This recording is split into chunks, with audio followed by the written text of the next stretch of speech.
কথা বলেন ঠিক না ভুল? মুফতি সাহেব হুজুরের আব্বাকে হয়তো চেনেন, আর আপনারা তো চিনবেনই, আপনাদের তো খুব ঘনিষ্ঠ কুটুম। মাকে কজন চেনেন? আপনাদের কথা বলিনি, মাকে কজন চেনেন? এখন যিনি হাজার হাজার আলেমের ওস্তাদ, তার সম্মান আমাদের কাছে কতটা আসে, কতটা দেই। আচ্ছা, একজন বৃদ্ধা মা, একজন বুড়ি মা যদি কোনোদিন পরিচয় হয়, আপনারা চেনেন, আপনাদের অত আকর্ষণ থাকবে না, কেননা তিনি আপনাদের গ্রামের মেয়ে, আপনাদের অতটা আকর্ষণ থাকবে না। বেশি দূরে না, যদি আমার গ্রামে আমি যদি জানতে পারি যে এই বুড়ি মা মুফতি সাহেব হুজুরের মা, গ্রামে তো আরো অনেক বুড়ি মা আছেন, কিন্তু তাদের সঙ্গে মুফতি সাহেব হুজুরের আম্মার সম্পর্ক, এই আপনার সম্মানটা একরকম হবে না, অনেকটা পার্থক্য হবে, অনেকটা পার্থক্য হবে। অথচ তিনি কত ক্লাস লেখাপড়া জানেন, তিনি কি আমল ইবাদত করেন কিছুই জানি না। মুফতি সাহেব হুজুরের থেকে তার মায়ের সম্মান অনেক বেশি দেওয়া হবে। আল্লাহ মায়েদেরকে নবী রাসূল বানাননি, তবে নবী রাসূলদের মা বানিয়েছেন। আর একটু মহব্বত করে বলেন না, মাদের সম্মান আল্লাহ কম দিয়েছেন? আবাজান ভাইরা, মনে কি দিন মা বোনেরা মনে রাখুন,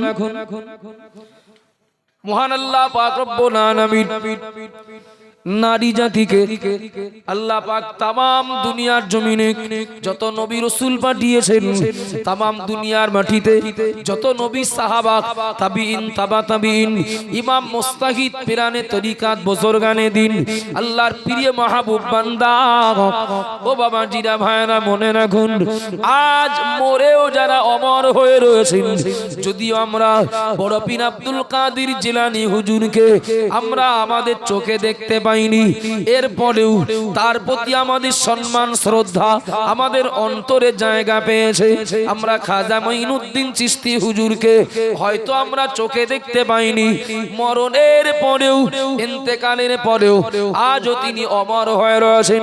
ফুরফুরা শরীফের পীর মুজাদ্দিদুজ জামান আলা হযরত দাদা হুজুর পীর কিবলা রাহমাতুল্লাহ আলাইহি, কিংবা তার আওলাদদের কথা বলি, বসিরাতুল আল্লামা রুহুল আমিন রাহমাতুল্লাহ আলাইহি হুজুরের কথা বলি, ও বাবা জিরা ভাইরা মনে রাখুন, কিছু মনে নেন না, আল্লাহর এই সকল প্রিয় মাহবুব বান্দা, আল্লাহর এই সকল ওলি বান্দা যারা, তারা তো গাছ থেকে ফল যেমন ছিঁড়ে পাই আমরা, ওই রকম তো গাছে হননি, মাঠে হননি। হয়েছেন কোথায়? কোন না কোন মায়ের গর্ভে এসেছেন, কোন না কোন মায়ের গর্ভ থেকে। কথা বলেন ঠিক না ভুল? মা না, মা নারী জাতি অনেক দামি, অনেক দামি। যদি বিগড়ে যায়, যদি বিগড়ে যায় ক্ষতি অনেকটা হবে। আমার কথা বোঝা যাচ্ছে নাকি? অনেক দামি। এক ভরি সোনা যদি নষ্ট হয়ে যায়, যেমন লস হবে ৮০,০০০ টাকার উপরে, সোনার থেকে নারী জাতির মূল্য, সোনার থেকে মাদের মূল্য অনেক বেশি। ভালো যদি হন তো নবীদের তুলনায় নবীর মাদের সম্মান যেমন কোন অংশে কম নয়, আর খারাপ যদি হন তাহলে বলো লস বিরাট হবে। কেন? দামি জিনিস তো। আব্বাজান মারা মনে কি দিন আমি এক ধাপ আগিয়ে যাচ্ছি, প্রিয় নবী মুহাম্মদ রাসূলুল্লাহ সাল্লাল্লাহু আলাইহি ওয়াসাল্লাম, আল্লাহ নবীর কাছে একজন সাহাবা চলে আসলেন। আল্লাহ নবীর কাছে একজন সাহাবা এসে বললেন, ইয়া রাসূলুল্লাহ, ইয়া হাবিবাল্লাহ, ও আল্লাহ নবী, আমার বাড়ির পাশের একজন মহিলা, আমার বাড়ির পাশের একজন নারী, ওই নারীকে দেখেছি, ওই মহিলাটাকে দেখেছি ৫ ওয়াক্ত নামাজ পড়েন, ওই মহিলা রমজান মাসে রোজা রাখেন, পর্দা করেন, ওই মহিলা স্বামীর খেদমত করেন। ইয়া রাসূলুল্লাহ, ইয়া হাবিবাল্লাহ, ওগো আল্লাহর নবী, আরো অনেক আমল ইবাদত করেন, কোরআন পড়েন, তাসবিহ পড়েন, আল্লাহর নামে জিকির করেন। ইয়া রাসূলুল্লাহ, ইয়া হাবিবাল্লাহ, এক কথায় আমার বাড়ির পাশের ওই মহিলা নামাজ পড়েন, রোজা করেন, তাসবিহ পড়েন, কোরআন পড়েন, আল্লাহর নামের জিকির করেন, ও নবী, কিন্তু ওই মহিলাটার বাড়ির লোক কেউ তার ব্যবহারে খুশি না। একই কথা একটু অন্যভাবে বলছি, অমনোযোগী হন না। আচ্ছা, এমন কত মানুষ, এমন কত মা আছেন না নেই, পর্দা করেন, নামাজ পড়েন, কোরআন পড়েন, তাসবিহ পড়েন, রোজা রাখেন, কিন্তু ব্যবহার ভালো না। আছে না নেই? আছে না নেই? খুব আছে। ব্যবহার ভালো না, কথাবার্তা ভালো না, আচরণ ভালো না, তার ব্যবহারে পরিবারে কেউ খুশি না। সাহাবা জিজ্ঞাসা করলেন, ইয়া রাসূলুল্লাহ, হুজুর, ওই মহিলাটা মারা গেলে কোথায় যাবে একটু বলবেন? আচ্ছা, নবী যা উত্তর দেবেন, নবী যা জবাব দেবেন, কি ঠিক হতেও পারে, ভুল হতেও পারে। নবীর কথা, নবীর জবাব এমনটা না হানাফিদের মত একরকম, মালিকীদের মত একরকম, হাম্বলীদের মত আর একরকম, ওই রকম না। নবীর কথা মুখ দিয়ে যেটা বার হবে সেটাই সত্য, সেটাই সঠিক। আর এটাও আমরা জানি, নবী নিজের ইচ্ছায় মন গড়া কোনো কথা বলতেন না। আব্বাজান বায়না মনে রাখুন, ও মা বোনেরা মনে রেখে দিন, আল্লাহর নবীকে সাহাবা জিজ্ঞাসা করলেন, সাহাবা হুজুর জবাব দিলেন, ও সাহাবাকে নবী জবাব দিলেন, ও গো বাবা সাহাবা মনে রাখো, আমি মুহাম্মাদুর রাসূলুল্লাহ বলছি, হিয়া ফিন্নার। বাবা সাহাবা, আমি নবী বলছি, ও মহিলাটা নামাজ পড়েও, রোজা রেখেও, পর্দা করেও, তাসবিহ পড়েও, কোরআন তেলাওয়াত করেও জাহান্নামে যাবে। খারাপই জীবন যাপন করে জাহান্নামে যাবে, এটা তবু মেনে নেওয়া যাবে, যে চলাফেরা ওঠা বসা জীবনযাত্রা ভালো ছিল না তাই জাহান্নামে গেছে। নবী বলছেন, ও মহিলাটা নামাজ কালাম পড়েও, পর্দা করেও, কোরআন পড়েও, তাসবিহ পড়েও জাহান্নামে যাবে। কথা কি কেটে দেওয়া যাবে? আর একজন সাহাবা বললেন, ইয়া রাসূলুল্লাহ, ইয়া হাবিবাল্লাহ, হুজুর, আমার বাড়ির পাশে আর একজন মহিলা, আমার বাড়ির পাশে আর একজন নারী, হুজুর, অতটা আমল করতে পারেন না। অর্থাৎ এই যে আগের মহিলাটার বর্ণনা দেয়া গরু, অনেক বেশি আমল ইবাদত করেন। দ্বিতীয় সাহাবা বললেন, ইয়া রাসূলুল্লাহ, ইয়া হাবিবাল্লাহ, ওগো আল্লাহর নবী, আমার বাড়ির পাশে আর একজন মহিলা অত আমল ইবাদত করতে পারেন না, অত বেশি আল্লাহ খুশির কাজ করতে পারেন না। নামাজ পড়েন, রোজাটা রাখেন, ফরজ নামাজ পড়েন, ফরজ রোজা রাখেন, ও আল্লাহর নবী পর্দা করেন, ইয়া রাসূলুল্লাহ, ইয়া হাবিবাল্লাহ, খুব বেশি আমল করতে পারেন না। তবে আমি জানি তার পরিবারে যারা, তারা সবাই তার ব্যবহারে খুশি। আগেরটার সম্পূর্ণ উল্টো, আমল ইবাদতের পরিমাণ কম, ও নবী, কিন্তু তার পরিমাণে যারা, তার পরিমাণে যারা, তারা সবাই ও মহিলাটার ব্যবহারে খুশি, তার কথাবার্তায়, তার চলাফেরায় খুব খুশি। ইয়া রাসূলুল্লাহ, আমল কিন্তু কম। আপনি বলুন, এ মহিলাটা মারা গেলে কোথায় যাবে? আল্লাহ নবী বললেন, হিয়া ফিল জান্নাহ। আমি নবী বলছি, আমল কম হলেও তার পরিবার খুশি থাকার জন্য ও মহিলা জান্নাতে যাবে। একটু জোরে বলেন না, আরো জোরে বলুন সুবহানাল্লাহ। ও বাবাজিরা, মায়েরা, মনে রাখুন, আল্লাহর নবী পাক জবানে জানিয়ে দিলেন, ওয়াল মারআতু রাইয়াতুন ফি বাইতি জাওজিহা ওয়া মাসউলাতুন আন রাইয়াতিহা, আও কামা ক্বালা আলাইহিস সালাম। আল্লাহর নবী বললেন, ও আমার উম্মত উম্মতিরা, মনে রাখো, বিশেষ করে দুনিয়ার নারী জাতি জাতি মনে রাখো, আমি মুহাম্মাদুর রাসূলুল্লাহ বলছি, কাল কিয়ামতের দিন আল্লাহ পাক সব নারীগুলোকে আল্লাহ এক এক করে নিজের কাছে হাজির করাবেন। আল্লাহ এক এক করে সব নারীদেরকে নিজের কাছে ডাকবেন। ও আমার বান্দি, তোমার স্বামী পরিবারে তোমার যা দায়িত্ব ছিল, তোমার স্বামী পরিবারে তোমার যা ডিউটি ছিল, এ দায়িত্ব এ ডিউটি পালন করেছিলে না করনি, জবাবটা দাও, হিসাবটা দাও।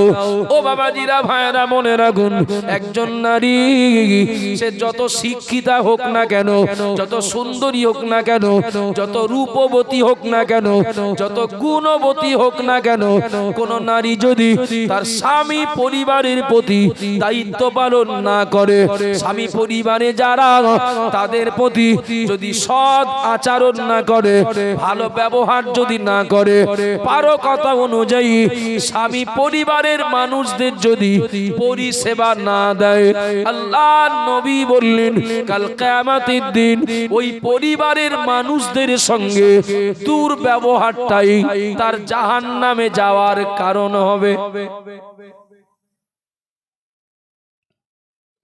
আপনাদের অসুবিধা হচ্ছে নাকি? চলেন, আল্লাহ বললেন তোমরা নিজেরা জাহান্নাম থেকে বাঁচো। কাদের? পুরুষদেরও বললেন, নারীদেরও বললেন। আমি বলেছি পুরুষদের জাহান্নাম থেকে বাঁচা অনেক কঠিন নারীদের তুলনায়। পুরুষদের জান্নাতে যাওয়া অনেক কঠিন নারীদের তুলনায়, এক নম্বর। দু নম্বর কথা বলেছি, মেরাজের রাত্রিতে নবী স্বচক্ষে দেখে এসেছেন জাহান্নামে অধিকাংশ নারীরা। কেন, কি কারণে, সময় পেলে পরে বলছি, তার আগে বলে নেই। নারীরা জাহান্নামে কম যাওয়ার কথা, তো পুরুষ মানুষ বেশি যাওয়ার কথা, কিন্তু উল্টো কেন, কি কি কারণে? আমি একটা দৃষ্টান্ত দিয়েছি, এক উদাহরণস্বরূপ বলেছি, যেটা আমাদের কাজে লাগে, আমাদের উপকারে আসে। আমার মা বোনেদের কিছু জ্ঞানমূলক আলোচনা উপহার দেওয়া যায়, সেই লক্ষ্যে আমি একটা হাদিসের অংশ টেনেছি। নবী বললেন পরিবারের প্রতি যদি দায়িত্ব পালন না করেন কোন নারী, সে নারীর আমল ইবাদত তাকে জান্নাতে নিয়ে যেতে পারবে না। বেপর্দায় যাওয়ার জন্য, বেপর্দা বেহায়াপনায় চলার জন্য বেশিরভাগ নারী জাহান্নামী। ওই গল্প ওখানে শেষ না। ও বাবাজিরা, ভাইরা, মনে রাখুন, ও মা বোনেরা, মনে কে দিন, কিছু মনে নেন না। আজকের বর্তমান জামানায় দেখি আপনি গ্রাম্য এলাকায় বাস করেন, আমি গ্রাম্য এলাকায় আমিও বাস করি। ও বাবাজিরা, ভাইরা, আপনার গ্রামের খবর যেমন আপনি রাখেন, আমার গ্রামের খবর আমি তেমন রাখি। অধিকাংশ নারী, অধিকাংশ মহিলা দেখতে পাবেন বাবা, তারা আত্মকেন্দ্রিক, ছোট মনে, অর্থাৎ মনে করেন স্বামী আর সন্তান, স্বামী আর সন্তান পর্যন্তের বাইরেও যে তার কিছু করণীয়, তার কিছু দায়িত্ব, তার কাছে আরো কারোর পাওনা কিছু আছে। বেশিরভাগ নারীরা এটা যেন ভুলে গেছে। ভুল বলছি নাকি? বেশিরভাগ নারীরা, তার মানে একদম মানসিকতাটা সংকীর্ণ। আমি আমার সন্তান, আমার স্ত্রী, এই হলো পরিবার। বাপ মা, আমার বাপ মা আমার স্ত্রীর কাছে যেন বোঝা। কথা বলেন ঠিক না ভুল? আমার বাপ মা আমার স্ত্রীর কাছে যেন বোঝা। কিন্তু নবী বলেছেন কিয়ামতের দিন জিজ্ঞাসা করবেন আল্লাহ, স্বামী পরিবারের প্রতি দায়িত্ব পালন করেছিলেন? স্বামীর প্রতি না বলো, স্বামী পরিবারের প্রতি। অল মারাতু রাইয়াতুন ফি বাইতি জাওজিহা। সুতরাং একজন নারী যদি মনে করেন আমি জাহান্নামের আগুন থেকে বাঁচবো, শুধু পর্দা করে বেপর্দায় না ঘুরে, শুধু নামাজ পড়ে আর শুধু রোজা করেই জাহান্নাম থেকে বাঁচা যাবে না। একজন নারীর জন্য খুব ভাইটাল দায়িত্ব সে যত সম্মানের হোক, যত বড় লোকের ঘরের মেয়ে হোক, আর যত শিক্ষিতা হোক, স্বামী পরিবার যত নরমাল হোক, জাহান্নাম থেকে বাঁচতে হলে পারো কথা অনুযায়ী শ্বশুর যদি মূর্খও হয়, শাশুড়ি যদি মূর্খও হয়, তাদের প্রতি খেদমত দিতে হবে। যদি না দেওয়া হয় তাহলে শ্বশুর বলি শাশুড়ি বলি স্বামী পরিবার তার প্রতি খুশি থাকবে না। খুশি না থাকাটাই তার জাহান্নামে যাওয়ার কারণ হয়ে যাবে। ও বাবাজিরা, ভাইরা মনে রাখুন, ও মা বোনেরা মনে গেদি, বর্তমান জামানার কথা তুলে ধরে আমি আপনাদেরকে বলবো বাবা, এখান থেকে 20-30 বছর আগে, এখান থেকে 20-30 বছর আগেকার ঘটনা। ও বাবাজিরা, ভাইরা মনে রাখুন, আব্বা একটা বিড়ি খাবে, আব্বা একটা বিড়ি খাবে, কিন্তু ভালো করে তাকিয়ে দেখেন, খোঁজ নিয়ে দেখেন আমার শেয়ানা ছেলেটা বাড়ি আছে কিনা। একটু খেয়াল করুন, শেয়ানা ছেলেটা বাড়ি আছে কিনা। ছেলেটা শেয়ানা হয়েছে, বড় হয়েছে। ও বাবা জিনা মায়েরা, শেয়ানা ছেলের সামনে বাপ বিড়ি খেতে লজ্জা পেয়েছেন। ঠিক বলছি না ভুল বলছি? ওই দিক থেকে, রাস্তার দিক থেকে, ওই মাঠের দিক থেকে কাজ মিটিয়ে তাই আসবেন। ছেলেটার 24-25 বছর বয়স, এখন শখ করে হোক আর বন্ধুদের পাল্লায় পড়ে নেশা হয়ে যাওয়ার কারণে হোক, 24-25 বছরের ছেলেটা একটা বিড়ি খাবে। তা ও ভালো করে ডাইনে বায়ে সামনে পিছনে খোঁজ নিয়ে দেখে আগে, বাপ বাড়ি নেই তো, বাপ বাড়ি নেই তো। এখন আর দেখে, একটু কথা বলে, এখন দেখে, এখন বাপ ছেলের সামনে বিড়ি ধরায়, ছেলে বাপের সামনে, বাপের ফুরিয়ে গেলে ছেলের পকেট থেকে নেয়, ছেলের ফুরিয়ে গেলে বাপ যখন বিড়ি কেনে ছেলের জন্য কেনে, ছেলে যখন বিড়ি কেনে বাপের জন্য কেনে। শুধু কি বিড়িতে শেষ? কথা বলেন না, শুধু কি বিড়িতে শেষ? ওরে বিড়ি সিগারেট খাওয়া তো এখন কোনো মানে যেন মনে হয় কোনো অপরাধের মধ্যে না।